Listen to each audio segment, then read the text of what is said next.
Well, we have a lot of tips for you all today on all fronts: promotion, getting more people, getting fresh blood to your events, event ideas for both in-person and webinar, and then follow-up as well. So we would love to know maybe what part of the event do you struggle with the most? Is it coming up with the idea? Is it getting people to attend? Is it converting the attendees to leads and then clients? Where in that funnel of events do you struggle with? We would love to know, and we have some ideas for all of the areas. So stay tuned. What do people say in here? Getting people to attend, finding new attendees, even after sending out the RSVP. Okay, Christine said the follow-up. Got it. All right, so we kind of running the gamut here from lots of different. All right, well, let's jump in. And the first thing I just wanted to point out is that what we're sharing today is really coming from our 2025 marketing guide that we just launched that we're so excited about. And this is the first in a 5-part series. So if you haven't gotten your hands on the marketing guide yet, we will drop the link in the chat. We have Aubrey and Elise from our team working behind the scenes.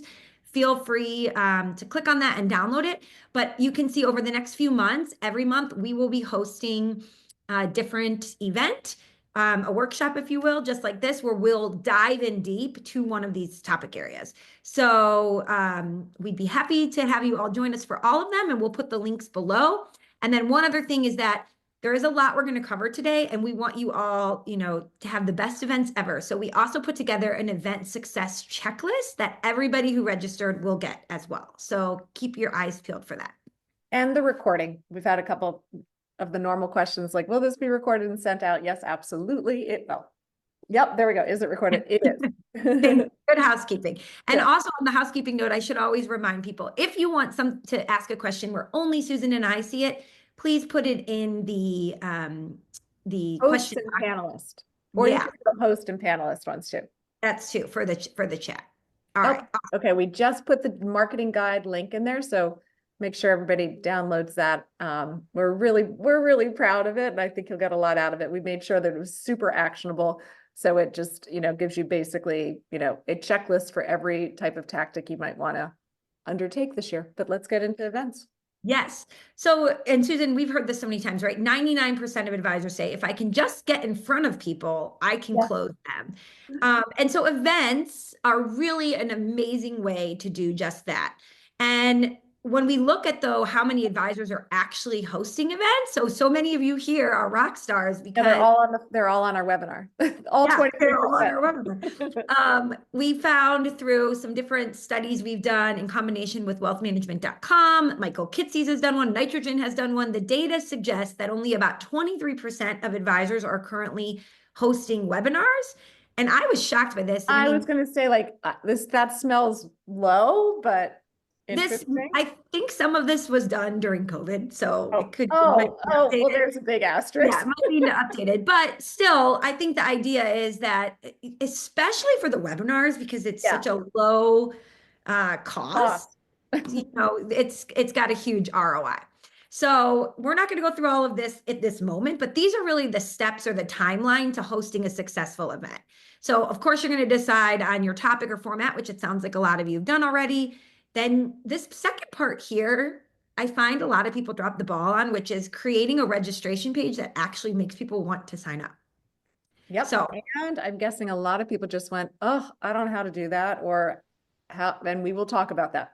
We will. And if you are currently an FMG customer, in your dashboard, we have this event success toolkit, which we will show you, that makes it so easy to create these pages. If you're not using FMG, you should, but if you're not, there's other tools out there that you can use too. And then the third one is to promote. Obviously, you want to promote your event. Then you're going to host the event, then create your follow-up assets, and then you're going to add all of the people who registered, not just those who attended, to drip campaigns. And when we say drip campaigns, we're really talking about emails being sent out over time. So this is like a bird's eye view of what we're going to talk about today in the order of which you would do it. You know what? I just saw a comment, and I think we should put like a placeholder to talk about this. Tom just did a webinar and he promoted it to 15. He sent out 15 invites and had 2 clients show up. And I just think maybe we should also set expectations, like what are the typical, and maybe you've got this, but typical conversion rates from, number of invites to registrations to attendee, because 15 down to 2 is actually not that bad given the percentages, but. Yes, and that's a really good point, setting expectations. It might seem frustrating to host an event, a webinar, and only have 2 people show up, but how excited would you be for 2 people to book on your calendar? 2 fresh leads, right? So if they're already clients, that's a different story, but the chance to talk to people and share your expertise, even if it's just a few, a small number, is still a great opportunity. The other thing about webinars specifically is they can be recorded. So you're not just talking to the abyss once and okay, that was it. You record it and then you can repurpose it, which we will show you. All right. So we are going to talk about webinars first. And again, with webinars, because it is so informational and people can join from anywhere, it really allows you to scale, your impact and offer wide brand awareness. You can establish authority and being an expert on a particular topic, and it is convenient for people. Now, that being said, people often will sign up and not attend. So when we host these events, we probably get what, Susan, about a 50% attendance rate. Yep. Almost like every time it's almost about 50. Right. And so that's to be expected. And the more you do it and the more people learn that you're going to offer great information and not just sell them on something, the more you will get repeat webinar attendees. So actually, we would love to know, maybe in the chat, have you attended a webinar, a workshop, live workshop, as Susan and I call them, that Susan or I have put on before, FMG's put on before? Has anybody here been to one and you're coming back? Because what you'll find— Dominic. Hi, Dominic. Hey, lots of yeses. Yes. So, and if you're a first time, I love that. Yeah. Because welcome to all the first timers. Yes, absolutely. We're so glad you're here. But we should have asked like who is just joining us for the first time, maybe. Yeah. So, but I think what you'll find though is that once somebody comes and they see it's worth their time, they'll not only come again, but hopefully tell some friends that it would benefit as well. So, topic ideas. Susan, I'm going to take a drink of water and let you give your 2 cents on this, because I know you have some good ideas here. Yeah, I mean, I think one of the things you say is, what are clients asking you about, or what are you talking to clients about? Timely topics are always, I think, they're going to have the biggest draw, but they also don't have to be financial. So we always are emphasizing the easiest way to do a webinar is to partner with a subject matter expert. You guys, probably listen to podcasts, the interviewer is interviewing the expert. You don't have to do all the heavy lifting. You can partner. Let's say you're doing something on, like, I think identity theft is a fantastic topic, and you can partner with your local police department. Banks offer speakers on this topic, and you will get a lot of people to come, probably, I would say, more than if you focus on a really, narrow financial planning topic. So that's a thought. Absolutely. And inviting somebody else to come and join you is so great, because having 2 people talk is more interesting to listen to. And it also takes the burden off of you to just be the one on camera. It also allows you to help. If you can have someone from your staff as well, a big tip with a webinar, be on the back end answering questions so that you can interact with people in real time. That's also really, really great. And again, if you have people start asking questions, let's say you're doing one about tax planning and you have some great blog posts that are on your website, you can have that person linking to those blog posts or articles from your website. So again, it just keeps repurposing all that great content that you have. Yeah, actually, I don't know that we've really called that point out before, but I think, one of the reasons we have so much fun with our webinars is because we love engaging with the audience. It's obviously it's a webinar, so we can't see you, but we get really active chats, but you don't get them without trying to get them. We ask questions, and the kind of questions that hopefully people want to answer. So another step, and I don't even think we have it on our checklist, but I think mapping, like thinking ahead about where you want to ask questions to drive engagement, takes a webinar from flat and boring and I start multitasking to I really want to listen. So I think it's a really critical to do within the plan. That's such a good point. Thinking ahead of time of where can we ask questions that people will want to answer. So on that note, Susan came up with this list. of subject matter experts that you might want to invite. So you could map out for the next 12 months, every month, inviting a different subject matter expert to join you and interview them. And again, remember everyone, when we're trying to find new people to sign up, when you invite them, you can say, oh, great, you can, post to your social platform or invite your audience as well. So it expands your reach. And there are just so many great ideas here. So looking at this list, let's all pick one that maybe you would be most excited to introduce your audience to. I want to get a feel for the audience of like, where's everybody's mind at in terms of what they think their clients or prospects would most want to hear from. Tax planning is usually at the top of the list. So we'll see if that continues to hold true. Tax and estate, actually, I would say those two. Tax, estate, family doctor, cyber, we're getting actually a lot. I mean, more cybersecurity, yeah. If we had a poll, it'd be interesting to see, but it kind of, I mean, my gut is it's kind of even. Well, and don't you all think a lot of people are talking about scams and cyber scams a lot with AI? I mean, the AI scams are terrifying what they can do with replicating voices and things. So hosting an event where you talk about what scams are targeting, you know what? Like we just did a blog for Do It For Me that was about tax time related fraud. There is crazy amount of fraud that happens during tax time, including filing fraudulent tax returns, which happened to me. Somebody filed in my name, has all my information, birthday, maiden, everything. Scary. And we didn't find out until we went to file, and our CPA told us that somebody had already filed. But that could be a timely thing too. Absolutely, absolutely. Somebody asked a question, Susan, and I'd love to get your take on this. When you reach out to someone, how do you get them to agree to come? Do you offer them compensation? What's in it for them to join you? Yeah, I don't think you need to offer compensation. I mean, people reach out to Sam every day and ask her to be on a podcast, and she's just like, sure, I'd love to talk. People love to share their expertise and they love partnering with people. And again, what's best about a webinar, it's an hour of their time, like maybe a half an hour prep call first, like you put together an outline, which AI can also help you with. So I don't think you'll get resistance. We also, as part of our Do It For Me program, we do something that would help, and those that aren't part of that can do it themselves. We have a series that drips valuable information to your centers of influence. So making a list of the people that you would partner in each of these topics, call them your center of influence list, and just drip on them every month, sharing insightful information for us, for our clients. We're writing that for them and they can edit it.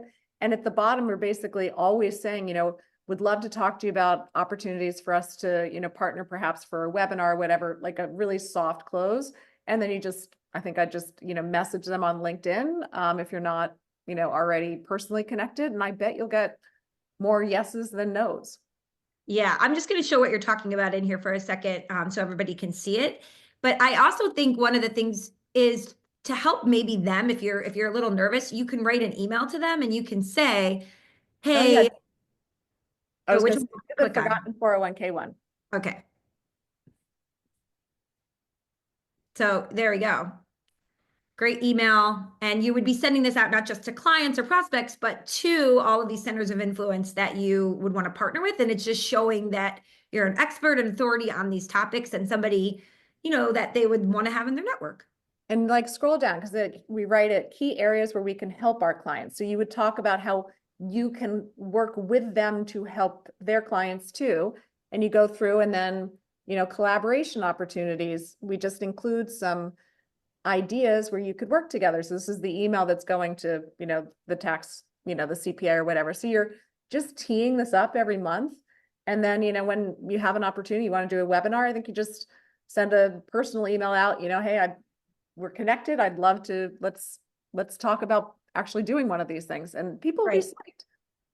And then, what I was going to say too is when you send the email, feel free to say something like, and when we, promote it, we'll tag you in all of our posts. We will link to your website. So it, for SEO purposes. And when you say some of those things, they're like, oh yeah, that is going to help my awareness in this community or whatever. So just kind of giving them a little tidbit of what's in it for them.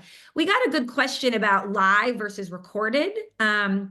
And what we do here, and I think I would recommend to everyone, is do it live so that you can interact with the audience and it gets, it's exciting for people to join and be able to ask those questions live, but 100% record it. And then you can decide, do you want to gate it so that someone does need to enter their email to watch it and you can continue to collect leads? Or do you want to put it on your YouTube channel, put it some other places where you don't gate it and you use it more as, great content marketing? So you can do both. Yeah, I think the downside to recording it, not doing it live, is you don't get the chat. Right, which we love. Which I think truly is a differentiator between a webinar people pay attention to and ones that maybe they don't. But I just saw Todd mentioned that he had a family therapist speak about stress management and how to reduce stress in today's crazy world. And that was really well attended. Again, totally not, I mean, we all have financial stress too, but it's tangential, but super relevant. Like lean into those topics that are a little bit more on the human interest that tied to finance. So we're not going to go through all these at all, but we put some slides together with just ideas for all of you because we wanted to make this as impactful as possible. But to your point, Susan, like under this pre-retirees one, what I wish I knew about retirement before it happened, hear from a retiree who's been so there. Good. Or, retirement housing. What should you think about when it comes to downsizing or, healthcare in retirement, traveling in retirement? You can invite someone who's been traveling the world and how they're doing it. So we broke these down for different types of audiences and just ideas that you can copy and paste. This is also where, AI can be your friend. Go to AI and say, give me some ideas for webinars for X audience. Of course, thinking about what people are asking you questions about, but again, think outside the box. So this is where, again, we can really, really make this so much easier for you.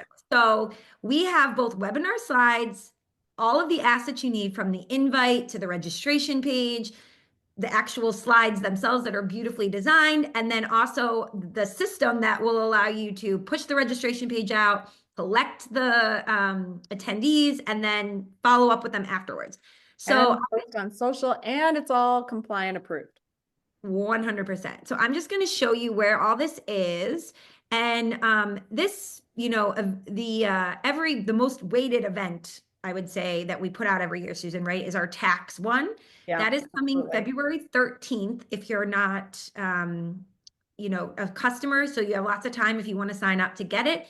And we release it every February. And it's awesome because either whether you want to invite someone to join you or you want to present it, it is just so beautifully done with so many charts and graphs that then you can use to talk about tax planning with your clients. Okay, so if you come in here under events, I'm just going to click on that again. Under events intro, you have the choice to either, use one of your own events or one of our pre-made ones. So if I go to my events here, I can see any of the events that I've already done in the past. So let's click on this financial scam seniors should know about. This is one I created on my own. So I just put the event name in, describe what it's going to be about. If you do have someone joining you, you can put their information in there and again, link to their website or add their headshot, put a little picture in to make it look nice. And then you can preview what that page is going to look like. Are you seeing this in real time? I want to make sure I'm on the right. Yes, we are. Okay, good. So here, right? So it says the date, the location, all of the information, any images, and then you would put your Zoom sign up link in there so that, or whatever platform that you're using, so that people can sign up directly from that landing page. If it's an in-person event, instead of having the Zoom link, you would be able to collect the registrations directly from that page. But let's say you don't want to create one on your own.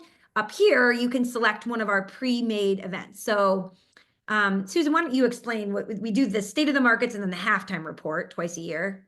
Yep, those are, I'd say the tax strategies is probably the most popular. And then second would probably be the state of the markets. And then the halftime report is just, I think we put it out in June for advisors to give a update, how things are going year to date in the middle of the year. And then shred day, I hear, is maybe one of the easiest to execute, most popular ones. Yes. And everybody's got those documents. In the beginning, when we heard like people were doing events and what they planned, some of them were doing open houses, some of them were doing client appreciation events. So we have that template. And basically it's just a wizard that makes it like, it asks you the questions like, where is it? How many people, blah, blah, blah. You just answer all that. And then it creates the landing page, the email invitation, and the social posts, which you can edit, change out the picture, but it basically creates it for you, and then you just tweak it. Yeah, and so look, everything from down to allow guests to register additional attendees or limit the number of signups. It really gives you all of everything you need to create an amazing event. So you're not having to go and use other technology to set up all your landing pages, all that good stuff. Yes. And there's a question. I don't know if we have a Social Security oriented presentation, but it probably is within the Secure Act 2.0. There's probably something in there, but we can get back to you on that. Yeah. And I know we have a lot of other content around Social Security. And another thing I've seen people do is I'll just show you in our downloadables, we have, or just in the content in general. If you see something else, you can always turn that into a presentation, right? You just take a screenshot of it or copy and paste it, and you can make that into a presentation. I just remembered our January blog for Do It For Me was 10 facts you may not know about Social Security. So there you go. So that could be a great. We do a video script and podcast script, and could easily turn into the podcast script. Basically, could be your webinar outline. Maybe I should even name it podcast/webinar. Yeah. Oh my gosh. Absolutely. Okay. So that's where you would go to find all of those. All right. So let's keep going because I just showed that. Actually, why don't we run a quick poll while everybody's, thinking about this and some of the tools we have, because I'm seeing some questions. Aubrey, if you put our poll up, if you're interested in learning more about how our team can help you with your events and just broader marketing in general, let us know, and then we'll know who to prioritize follow up with, because so many people are asking specific questions about the event toolkit that we have, other kind of content, our Do It For Me program, where we pair you with a concierge and we do actually do your marketing for you. So let us know, just answer this poll, and then we'll know who to follow up with after the event is over. And while people are voting, somebody asked, what is Shred Day? Okay. Have you ever seen somebody put on a Shred Day? I have my own advisor, and it is amazing. So basically what happens is you're able to bring any of those financial statements, legal documents, anything you have that you don't want to just throw away that has sensitive information, and people come and you have your big shredder out and you shred away. And the one that I went to, they had wine and snacks and everybody was sort of just hanging out. I think it's typically right after tax time too, so that you've just pulled all these sensitive, personal information documents for your taxes, and then you filed them, and it's time to shred them away. Yes, that's a good point. I forgot about that point. Okay, so many people talked about promotion and getting new bodies, new blood into the pipeline. So we are going to dive into that. So remember we said creating a registration page where people want to sign up. So here's an example of one of our amazing FMG customers. This advisor, they do so many great events. So if you want to go to Ellen Becker Investment Group and click on their events page, it's great inspiration. But one of the things that I like is you see how descriptive it is. It really gives you a sense of, if you come to this is what you're going to learn. And I also love, they say before you attend, you're going to learn how to use the My Social Security online account and other services. So in advance, go here, create the account so that, it'll make sense when we're walking through it. So giving people, everything they need to maximize their time at the event, but that also tells people coming, this is not going to be fluff. I am actually going to get some tangible takeaways from this event. So that, again, when you're thinking about your registration page, having a picture and it being as descriptive as possible is really, really important. The second thing is you want to send at least 3 emails about your event. Now, I know we always are worried we're over emailing people, but there is so much data that shows that if you want to get the highest number of attendees, it's really 3 emails.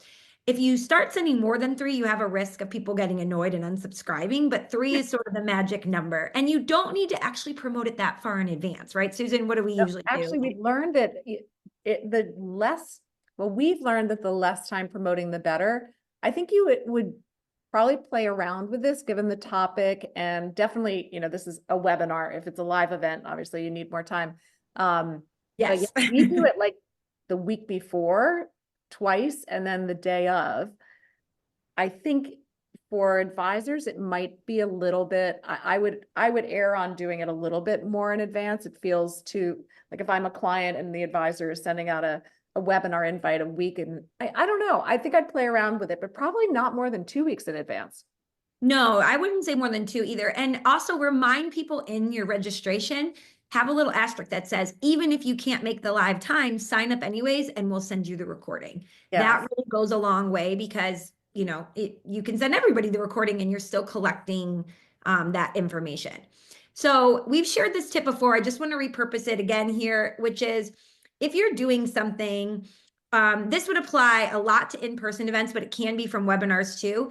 And it's going to be something that a lot of people want to do, but you don't want to just say invite your friends and family, right? So let's say you're inviting someone to talk about these scams that are really targeting seniors.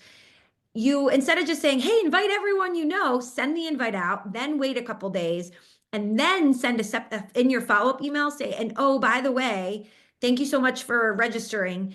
We've had a lot of people ask if they could bring, somebody else along or forward this. So because we have limited space, each person can send it or invite, 2 people or 3 people. That just it makes it sound so exclusive and not like you're desperate for people to ask more people to come. Yeah, totally. So if you don't have a big email list, again, we've already talked about how partnering with a center of influence or subject matter expert can bring more people in.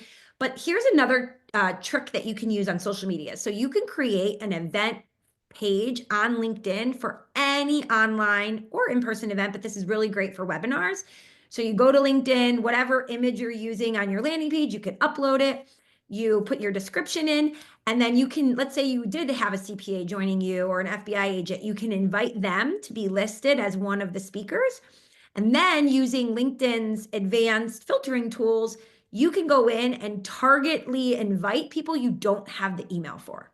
So this is huge. I know an advisor who works with a ton of tech employees in Silicon Valley, and he does every quarter, a different webinar that's on topics, whether it's RSUs or, capital gains, like all different things. And he will go in and search 4 different tech companies that he's really familiar with.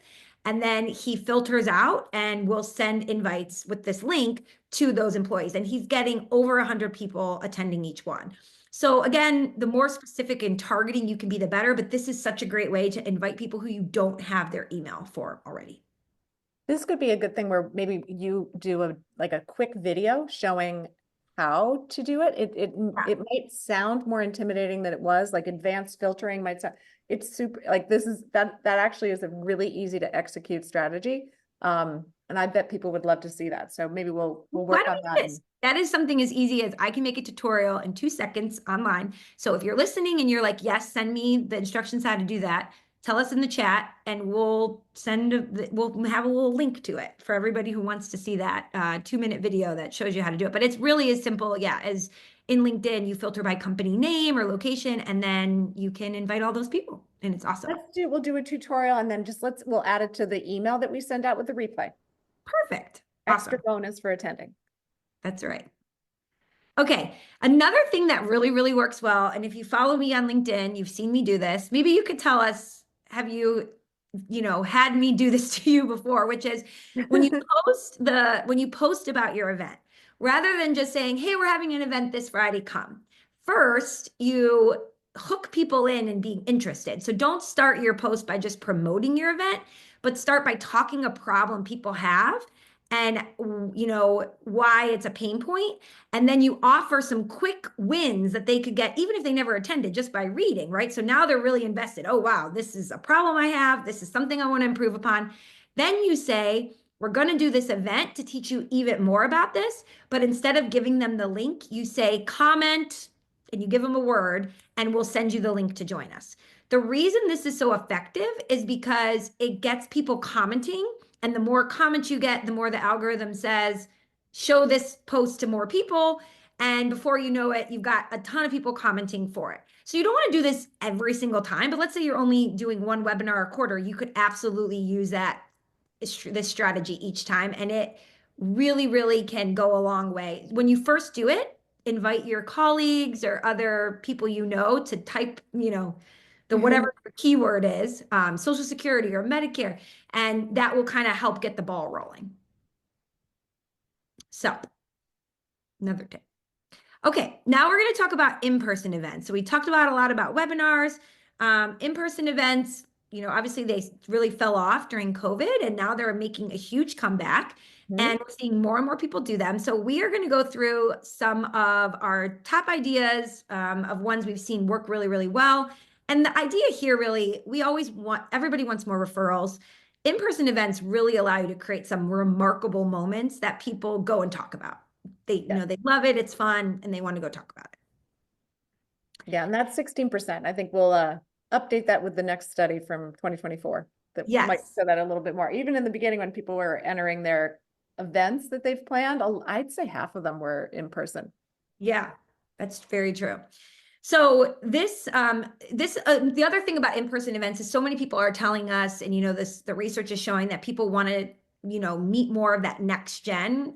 They want to know their own clients, extended families, and in-person events is also another really great way to tap into that. So some of the ideas we have are specific to that as well. As would webinars for sure, especially like honing in on a topic that isn't, that is targeting the next gen and asking your clients if they wanted to share it with their kids. That's an easy way to do an intro too. Oh, I love this one.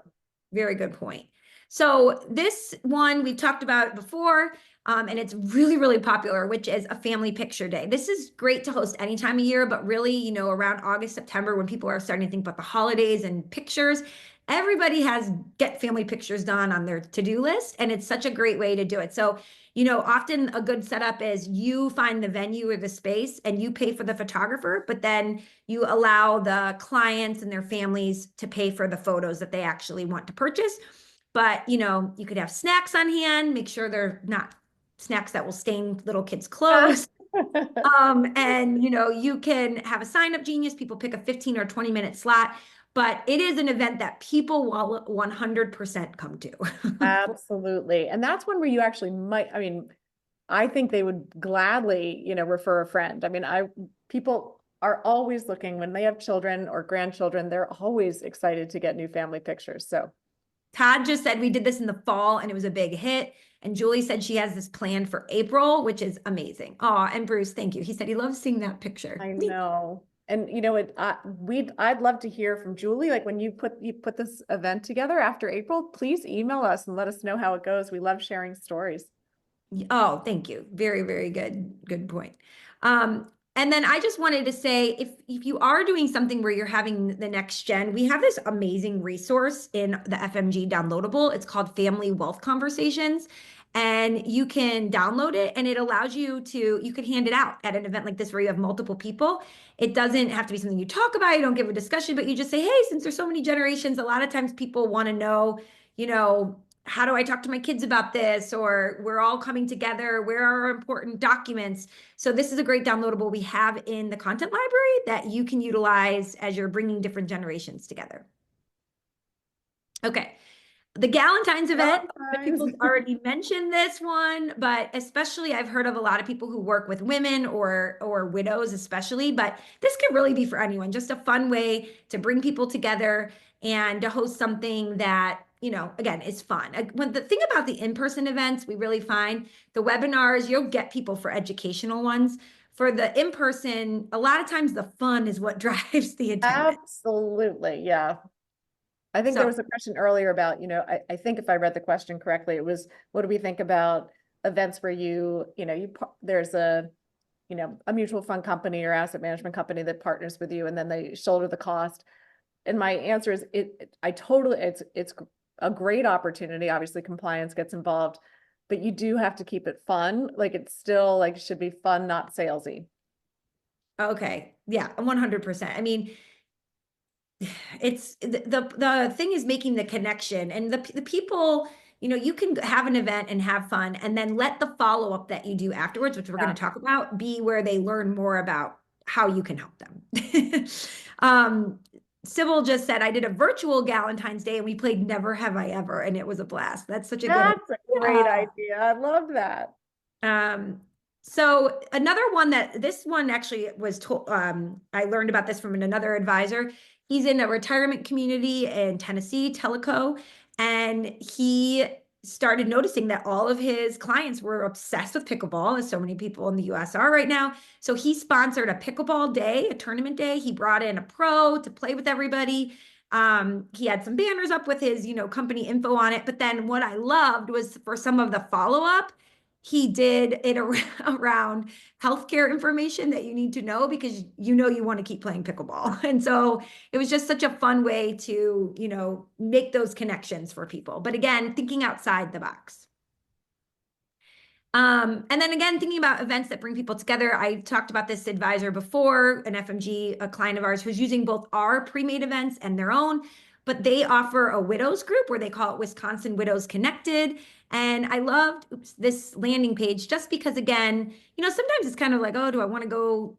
I'm a widow myself. It's like, do I want to go to this widows group? But look at how great the way they described it. In this one, they're talking about they're bringing on a director of community relations to talk about how you can get involved volunteering, how you can, contribute to your community. And then they said, oh, and we're also going to make fleece blankets for a local nonprofit. So it's like they have an activity, which I think keeping people's hands busy, having an activity you come together, but also bringing people, similar clients together is such a nice thing if you notice that you have a bunch of clients that have shared interests, passions, or time of their life. Totally. And clearly they know their audience. I mean, it just right came out so, as total. I want to make sure we get to the follow-up, but this again, we're just trying to give you as many ideas as possible. Events for young professionals. I found that a lot of the high net worth families especially love it when their advisors will put on events that benefit their kids. And so this one was a know your worth. And so they offered professional headshots. They talked with the young professionals about how much should you ask for like if you're asking for a raise, how do you negotiate for salary, or if you're starting your own consulting business, how do you price things? So this was such a great event to really drive value for that particular audience. Okay, why don't you tell us in the chat, since I feel like I've been talking a lot, what of those ideas stood out to you as something fun of all the things we've talked about, or something that you think your clients would want to attend? And then we're going to talk about post-event, how you really convert those attendees into actual leads that you can hopefully turn to clients. Susan, you muted yourself. The dog was barking. Oh, okay. I thought you were talking to me. So, somebody asked if you need to have the premium LinkedIn to be able to do those advanced filters, which I don't believe you do. The Sales Navigator, no. So you do need Sales Navigator for certain things, like if you wanted to start direct messaging people. But if you just want to invite them, you can actually add a link now in your connection request. So that makes it really, really easy where you don't need premium. All right. So and the filtering is just, you're just filtering, searching for a company, filtering by titles. That's available. No, with filter. But I think what they're saying is if you're going to send them the link, would you need to have Navigator, because you can only send so many messages, but you can get around that. You can send up to 100 invites with a link in your invite per week. There you go. We'll include it in the tutorial. Okay, so I'm just looking at everybody's ideas. A lot of people are saying they love the picture day, and a lot of people are saying they absolutely love the idea of just bringing on a divorce attorney or a CPA or somebody to help co-host. But I'm also seeing a few shout outs for the pickleball.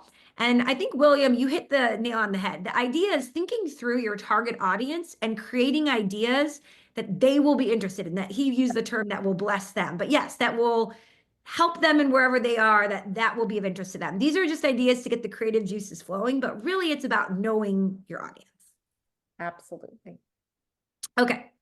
So as the follow-up, here are the steps you're going to take. And this depends on if it was in-person or webinar. If it was a webinar, first you want to make sure that you have the video ready to go to send as a replay. So not everybody will, but if you do, you want to transcribe it, which really just means grab all of the words, because when you put it up on your blog or anywhere else, search engines cannot read a video. They can't crawl it the way they can crawl words on a page. So you just want to make sure you include the transcript wherever you're putting that replay.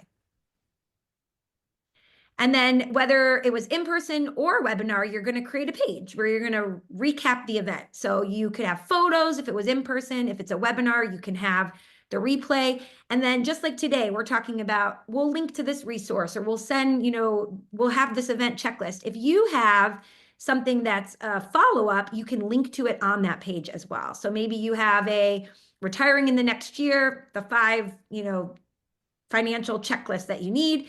You would want to include that as well on that recap page. And then the next step is to email everyone who registered. So we suggest breaking it into one email for those who both registered and attended, and then another email for those who registered but did not attend. So you can have 2 separate messages, right? So if they attended, you could say, it was so great to see you. Thank you for being there. If they didn't attend, you could say, we're sorry we missed you. This is what we presented. So you'd have 2 different emails, one for those who attended and one for those who registered but did not attend. Which And then is easy as it's changing a sentence, so it's not twice the work. no. And then just one quick tip that we've learned, so learn from us over time, is that a lot of these tools like Zoom will actually allow you to identify the best leads during the presentation if it is a webinar. So you can look at how long somebody was on, how engaged they were, how much they responded in the chat, or what questions they asked. So then you can actually go back and send a follow-up email very specific to them saying, that was a great question or a great comment you left in the chat, just to really personalize that follow-up interaction. And also, you've seen us do it. Polls are a great way. Sometimes it's difficult to get the chat going, but a poll almost always gets, people can be anonymous and just, click a button. So adding polls is, I think, a great way to gauge sort of interest from those that are attending. Yeah. And get people kind of woken up and engaging too. You're right. And I think you can ask fun questions, in the beginning of the session. If you have a lot of people on, you can say, who's everybody rooting for this weekend in the Super Bowl? Or, what was the best thing that happened over the weekend while we're waiting for people to sign on? And then, look at the name of the person who wrote in the chat. So Kelly said, and then repeat it so that people feel seen and heard, which is what Ohio State Buckeyes on Monday. Yeah. Tom knows I'm from Cleveland, lived there my whole life growing up. Thank you, Tom. Okay. So then repurposing the content. So, once we didn't even ask the question and we're getting all people are responding with their football team. I think an icebreaker for sure that's about something that's of human interest is a worthwhile tactic. 100%. 100%. So when it comes to, actually, again, repurposing or dripping on people, the idea is that so let's talk about this, Susan. How would you make the connection if you have an in-person event and you have people that are new to your lead list? How do you then start dripping on them? Like, what would that first email you send them be? Well, I think, unless I'm missing something, I think it's the follow-up to the webinar. That gives you the excuse to thank them for coming or thank them for registering and, if they didn't attend, and include the takeaways from the webinar and tee up that, you'll continue to share valuable content with them over time. And then you put them in a drip series, which we recommend emailing actually, twice a month with, as long as the content is super valuable, at least once a month, and just continuing to drip on them. And that is how you convert. So, we've seen the question in the beginning, the biggest challenge is getting people to attend and, broadening, getting prospects to attend. But the next, I think, biggest challenge was getting them to convert.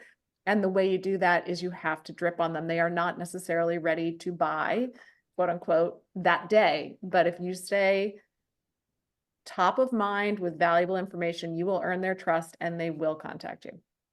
100%. And so I'm just showing here one of the big benefits of FMG, again, is you might be thinking, how am I going to come up with all this content to drip on them? We have all this in the library so that especially if you segment people into, some groups, it makes it even easier. And then you can pick relevant content, whether you want to choose a keyword up in here and then filter that way. But you will have content right out of the box that you can send to people that's relevant to either the event or the stage of life they're in, many different things. Okay. We have a Matt Halloran fan. They like the picture. Oh, I love it. I'm thinking like, ooh, that was a bad moment. I'm like, what? Oh, sorry, that was probably my fault. I So don't care. as we've shown you, if you really, really want to get started with more events, we really make it easy, both from the registration page to the sending the invites out to hosting the event itself to doing the follow-up. All can be done here within the dashboard. I would love to know before we go today, because we already asked the poll, but obviously if you have any other questions, let us know. But is there anything we can show you in FMG's dashboard that would help you make your events more successful in 2025, whether it's type of content you would love to be able to see and follow up, social media posts. We have Elise on, and she's our FMG demo guru. So if there's any specific questions, we can show them. Or if you have questions just about events in general that we didn't cover, we are happy to answer those. But we've been trying to make these 45 minutes instead of an hour to be cognizant of your time. And we're at 47 minutes. So I'm proud of us, Susan. We did very well. Probably talked a little fast. Everybody always says at the end, they're like, ah, it was a lot. But we'll send the replay, we'll send the slides, we'll send the checklist, we'll add the assets that you guys asked for, the tutorial on LinkedIn, and somebody else asked for that family meeting thing. We'll include that too. So it'll have a lot of attachments. Campbell Connard said, do you market these events through paid ads? You absolutely could. LinkedIn specifically, because you can be so targeted. You can, I've heard of people having really good success doing it on LinkedIn. It's expensive on LinkedIn. It is expensive. Yeah, I think I'd try. I think you're going to get a higher ROI partnering with somebody that invites their audience. Depending on, there are a lot of, depending on if you already have a huge following in LinkedIn and you really know who, and you have a list of people you want to target, then it might be worthwhile, but I'd probably try without first. Yeah. I mean, and you can get creative. So thinking back to like that pickleball event that was more open to anyone. I remember that advisor telling me there was local Facebook groups, and he told all his friends, if you see anybody who says like, what's going on this weekend, or they even had like what's going on in Tellico, Tennessee this weekend. And people would say, oh, there's a pickleball tournament happening, and here's the link if you want to go. And he made a Facebook events page. So, you can get creative in like how you get the word out if it's more open to the public. If it's obviously more for a specific group, then I think the more niche it is, sometimes the easier it can be, but really relying on the people you're partnering with can go a long way. Somebody asked the best day and time. For webinars or events in general?